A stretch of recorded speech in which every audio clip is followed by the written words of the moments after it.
Et bien le bonjour à vous, je suis Olivier Sneffeux, je suis designer graphique et dans le cadre de cette vidéo tuto, je vous apprendrai comment j'ai réalisé le logo de Race Technology. Donc voici, dans ce tutoriel, nous allons apprendre à réaliser ce logo là. Voilà, à partir des formes rectangulaires. Donc c'est des formes basiques de Illustrator. Donc vous comprenez déjà que tout va se passer sur Illustrator et nulle part ailleurs. Donc pour ce faire, nous allons déjà ouvrir Illustrator et on va configurer notre espace de travail. Ici, il n'y a pas grand chose à faire.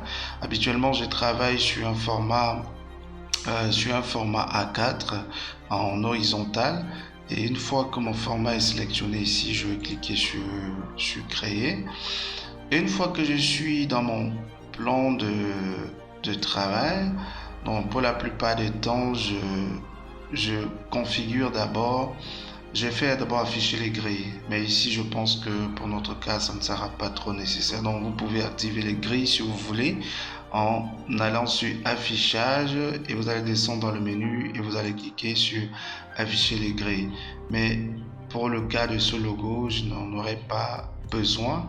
Je vais tout simplement désactiver la grille, masquer la grille. Et pour commencer, on va aller dans notre barre d'outils ici à gauche. On va sélectionner l'outil rectangle et on va double-cliquer pour faire apparaître un pop-up dans lequel on va renseigner nos dimensions. Alors pour notre logo, on va partir sur une forme, comme je l'ai dit, rectangulaire. Pour cela, nous allons saisir 100 au niveau de la largeur. Et nous allons au niveau de la hauteur sélectionner 50 mm. Donc je constate que 50 mm pour ma part, donc je vais diminuer, je vais rester plutôt à 35. Donc ce que je vais faire pour diminuer la dimension, je vais aller au niveau du panneau de propriété. Ici à la place de 50, je vais tout simplement mettre 35. Et je vais valider. Voilà. Donc on a notre première forme rectangulaire, et si vous regardez bien ce logo, vous allez voir que on a un premier tracé là, donc qui nous forme un tout petit peu le tracé de R, le premier tracé, et on a ensuite le deuxième. Donc c'est-à-dire qu'on va travailler ici avec deux formes rectangulaires. Alors pour dupliquer cette forme là et constituer la deuxième forme rectangulaire, on va tout simplement aller sur CTRL C, et sur cet élément là on va diminuer les dimensions on va faire moins 20. Donc on a au niveau de la largeur, on a 100, on va faire 100 moins 20. Et au niveau de la hauteur, on va faire 35 moins 20. Donc voilà ce que nous obtenons. Donc je me rends compte que au niveau de la forme intérieure, donc c'est très petit. Donc ce qu'on va venir faire, on va rajouter de 10, on va faire plus 10. On va rajouter de 10, oui. Là, ça me paraît correct, le 10. Ok. Donc là, on est correct. Nous allons nous charger maintenant d'augmenter la taille des contours. Donc pour augmenter la taille des contours, ça se passe au niveau du menu principal et dans les options du rectangle. Ici, on va dérouler cette flèche là et on va choisir pour la deuxième. Donc je vais aller à 22. Donc à 22. Donc en allant à 22, je pense qu'au final, ici, ce qu'on va faire, on va rajouter encore 10. On va rajouter encore 10. Ici également 10. Voilà.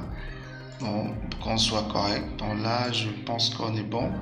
Et on va venir ici rajouter 2 points de plus.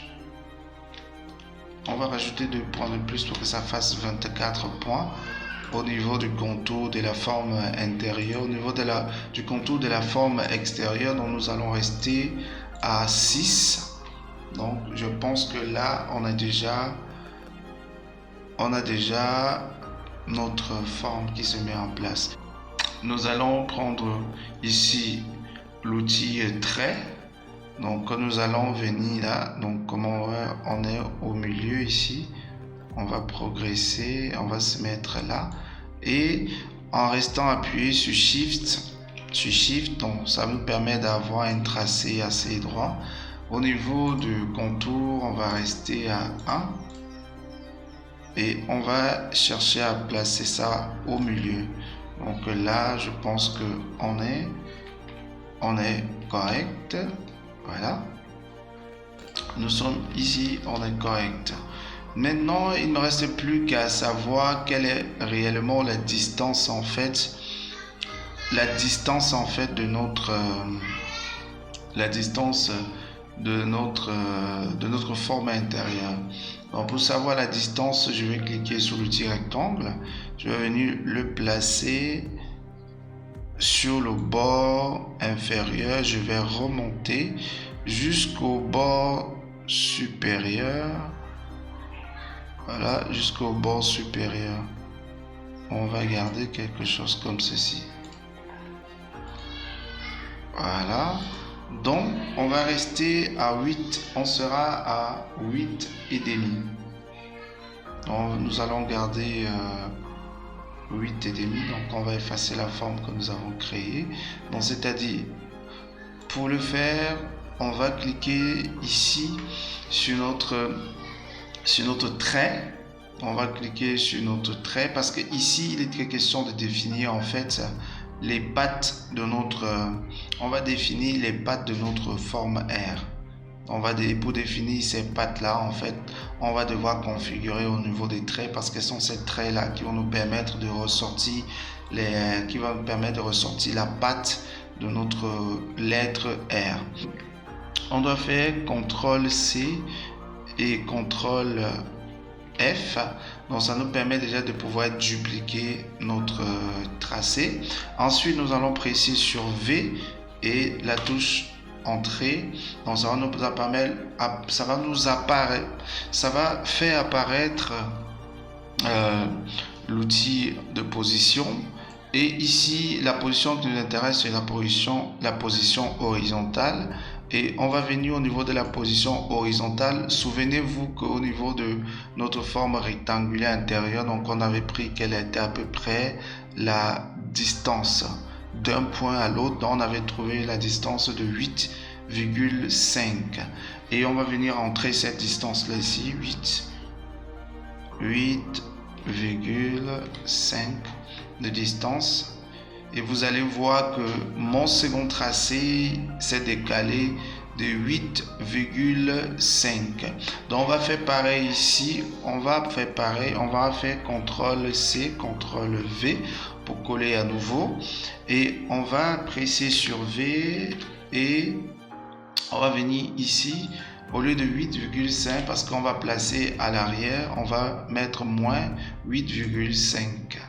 Voilà. Donc on a quelque chose de correct et de parallèle. Voilà. Donc étant donné que sur notre forme, on a aussi ce premier tracé là, ce premier tracé de R là, dont nous allons aussi le configurer. On va procéder de la même façon comme on l'a fait avec la forme rectangulaire intérieure. Donc ce que je vais faire, je vais sélectionner l'outil rectangle ici et je vais me placer au niveau du bord supérieur. Je vais descendre jusqu'à là. Donc on va garder 2 cm, 2 mm autant pour moi. Donc je vais recliquer. Donc comme je disais, je vais faire CTRL C, CTRL F pour dupliquer la forme sur place et je vais ensuite cliquer sur presser sur le bouton V de mon clavier, j'accède à la boîte de dialogue de position. Voilà, et ici je vais plutôt mettre 2 mm. Une fois que j'ai rentré la valeur de mm, donc il va me déplacer en fait mon tracé qui a été dupliqué de 2 cm, 2 mm autant pour moi de distance, et je vais opérer la même manipulation ici, CTRL C, CTRL F pour dupliquer, la touche V du clavier, on tape sur Entrée pour faire apparaître les options de position. Au niveau de la position ici on va mettre plutôt -2 et je vais valider. Voilà, donc nous avons créé tous nos différents tracés qui vont nous servir à créer notre forme, notre lettre R. Maintenant, ce que je vais faire, je vais sélectionner l'ensemble des tracés et je vais leur attribuer un angle. Donc ici, on va mettre un angle de 120 degrés. Voilà. Donc une fois qu'on a attribué la valeur de l'angle à nos tracés, donc cette fois-ci je vais sélectionner mes différentes formes rectangulaires, donc c'est-à-dire la forme 1, la forme inférieure et la forme supérieure. Donc, une fois que nous l'avons sélectionné, nous allons cliquer sur l'outil de sélection directe. Ça va nous permettre d'afficher au niveau des coins des points. Donc ces points-là vont nous permettre de pouvoir donner des arrondis à nos différentes formes. Donc là, je vais par exemple cliquer là. Donc on est correct avec la forme qui est à l'intérieur, mais pas pour la forme qui est à l'extérieur, parce que il faut dire que les dimensions ont été différentes. Donc je vais par la suite cliquer encore sur l'outil de sélection. Vous pouvez le faire avec la touche V du clavier, et cette fois-là je vais encore revenir au niveau de ces points là. Je vais les tirer vers l'intérieur pour arrondir davantage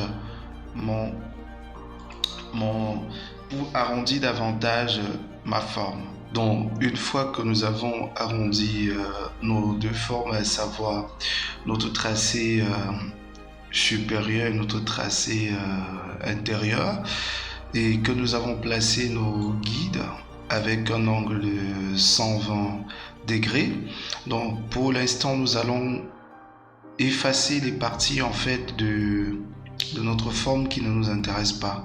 Donc si vous avez vu la forme initiale du logo, donc on a utilisé que la partie en avant, donc, et par l'arrière. Donc pour cela nous allons supprimer en fait certains points d'ancrage en fait qui nous intéressent, qui ne vont pas nous intéresser ici, et pouvoir déjà peaufiner la patte de notre lettre R. Alors pour ce faire, je vais aller sous l'outil de sélection directe. Voilà, une fois que j'ai sélectionné l'outil de sélection directe, donc je vais aller à l'arrière sur le tracé, le premier tracé. Donc on va sélectionner ce point d'ancrage là et on va supprimer. Je sélectionne encore celui-ci, donc je vais supprimer. Donc je vais faire pareil ici pour la forme intérieure. Donc je sélectionne ce point d'ancrage là, et puis à l'aide de la touche sub du clavier, donc je vais supprimer le point d'ancrage, celui-ci également.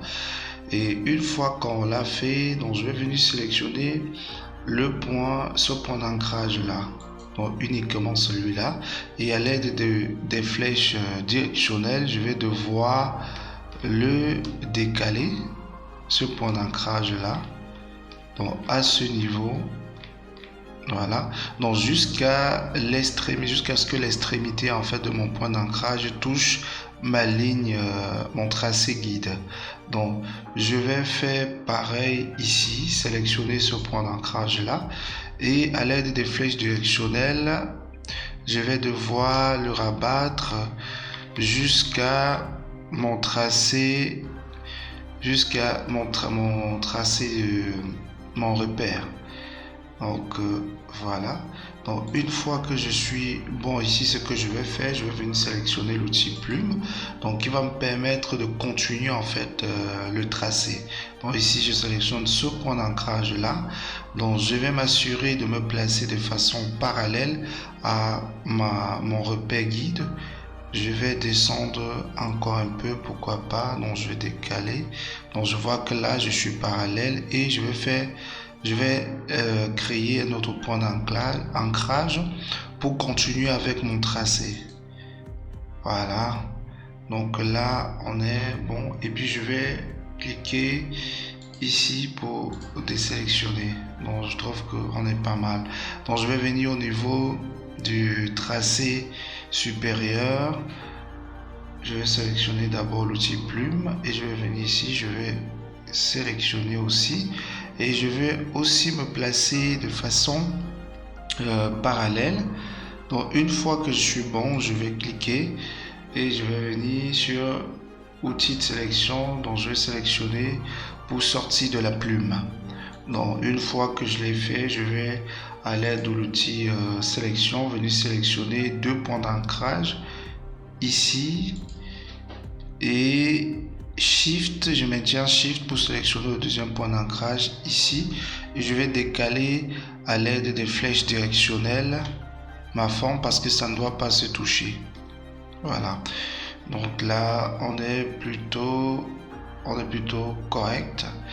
Voilà, et la seconde action à faire consiste justement parce que si vous regardez bien, mon premier tracé en fait il passe par-dessus le deuxième, alors ce qui ne nous convient pas.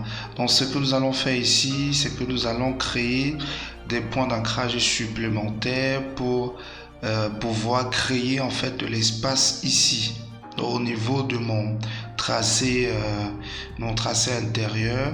Donc on doit devoir créer en fait un espace, donc pour ne pas que les tracés se chevauchent. Donc c'est ce qui reste à faire pour le moment. Je sélectionne d'abord ma forme et je vais venir créer 3 points d'ancrage sur ce tracé là. 2 et 3. Et à l'aide de l'outil sélection directe, je vais venir sélectionner ce point d'ancrage là et je vais tout simplement l'effacer. Et à l'aide des flèches directionnelles, donc vous vous rendez bien évidemment compte que j'ai bel et bien sectionné mon tracé. Donc ce qui va me permettre ici,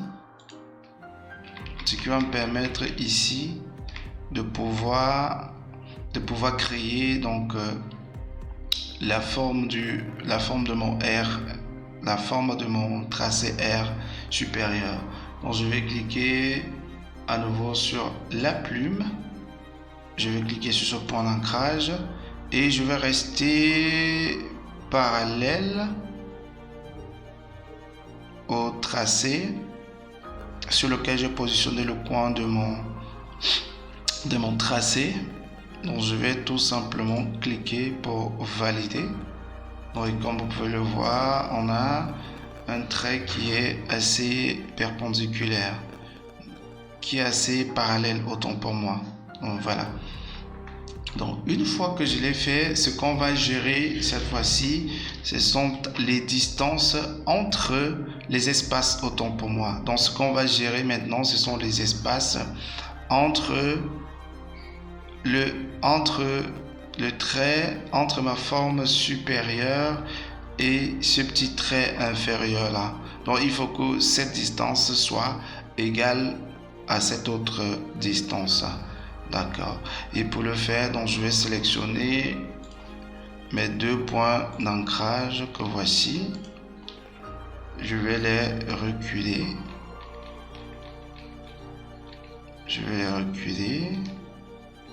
Donc je vais adopter ça comme ceci. Je vais venir sélectionner ce point d'ancrage et celui-ci, je vais le décaler. Donc je vais le décaler de sorte à que cette distance-ci, donc que cette distance-ci soit pareille à celle-ci. Donc on va continuer. Je pense que là je suis un peu trop. Voilà. Je pense que là on est plutôt pas mal au niveau de la distance. Donc je vais aussi diminuer un peu ce point d'ancrage là. en restant sur le tracé de direction. Donc voilà, vous voyez que là j'ai déjà ma forme R. Vous voyez que là on a déjà notre forme R. Et ce que je vais venir faire encore, je vais sélectionner plusieurs points d'ancrage et je vais les décaler ici, ici également. Donc je vais devoir les décaler. Donc on va les positionner sur ce trait. Voilà. Ok. Donc là on est correct. Ici également je vais décaler encore mes points d'ancrage. Parfait. Donc là on est correct.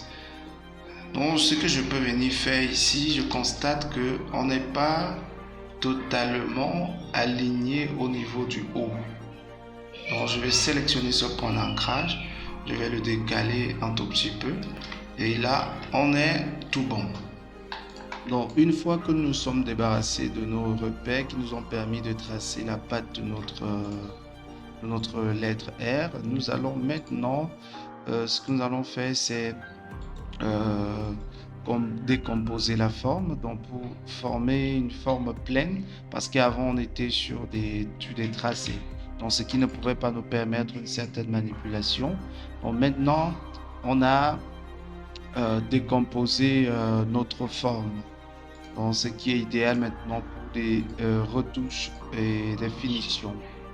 Donc, une fois que nous avons décomposé notre forme, tout ce que nous allons faire maintenant, nous allons à l'aide de ce tracé qui est tout en bas, donc découper les parties que nous ne souhaitons pas.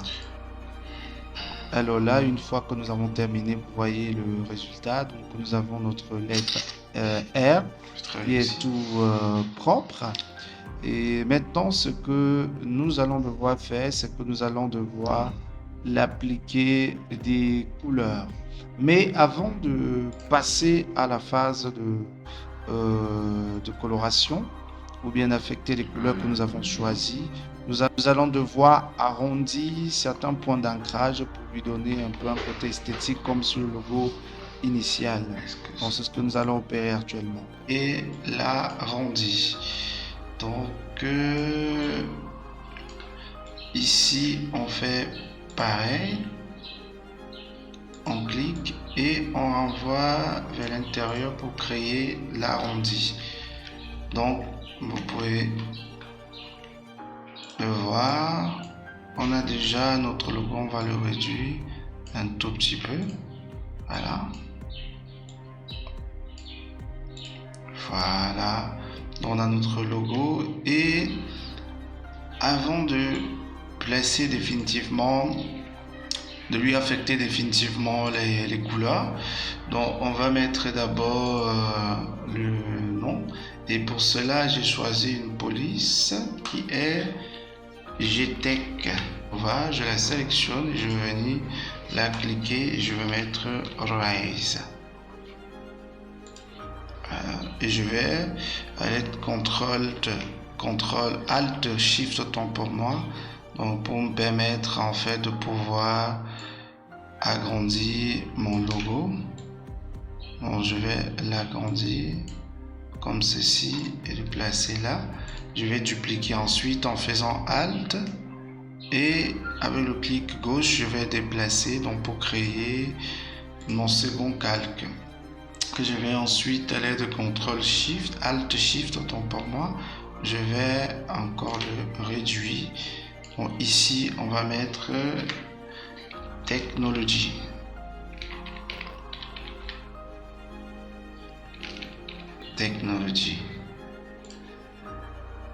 Et on va l'aligner convenablement. Moi ce que je vais faire, je vais encore réduire parce que je vais lui affecter en fait une approche.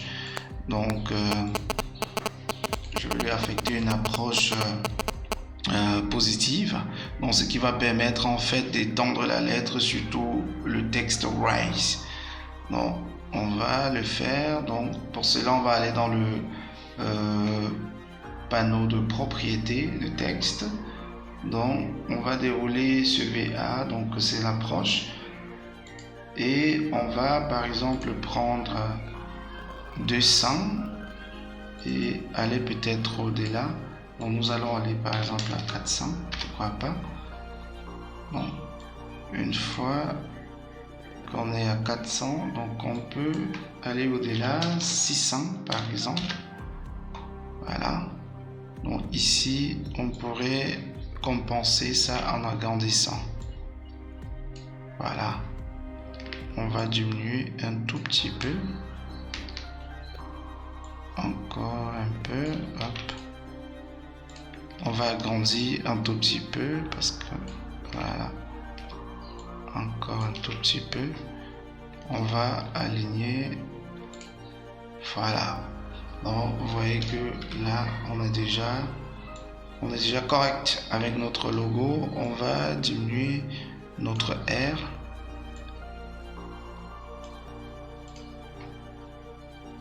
Donc là on est tout bon. Maintenant on peut lui affecter la couleur. Ici on va lui affecter le jaune. Pour le faire, on va sélectionner et on va prendre la pipette, venir tout simplement cliquer là. Et on va sélectionner notre forme supérieure. On va cliquer sur la pipette, on va venir sélectionner. On va faire pareil ici, sélectionner, pipette.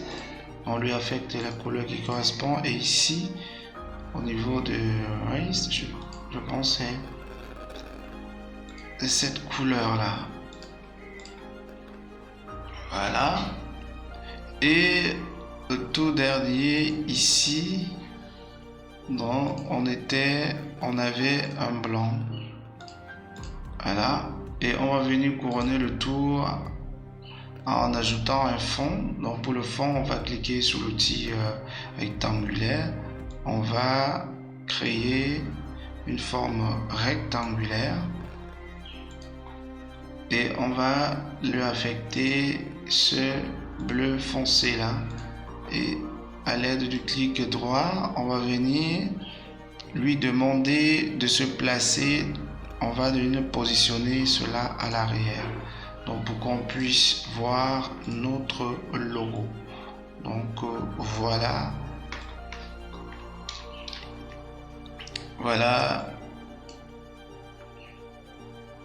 on peut, pourquoi pas, venir faire en sorte que cela occupe tout notre espace de travail. Et au niveau des calques, je vais venir verrouiller le background. Donc pour que si on est à manipuler par exemple notre logo, qu'on ne puisse pas déplacer le background par inadvertance. Donc là on va sélectionner et positionner cela ici. Donc là, donc je pense que on est correct. On est tout. Voilà, là on est tout bon. Donc on en a terminé pour le logo et je vous dis par la même occasion merci pour votre attention, et n'hésitez pas à reproduire cela également chez vous. Et parce que c'est en essayant qu'on parvient à développer les automatismes. Et surtout n'hésitez pas à vous abonner massivement à la page OL Studio 1 sur Facebook et OL Studio Graphique sur YouTube. On se dit à bientôt pour d'autres tutoriels. Au revoir.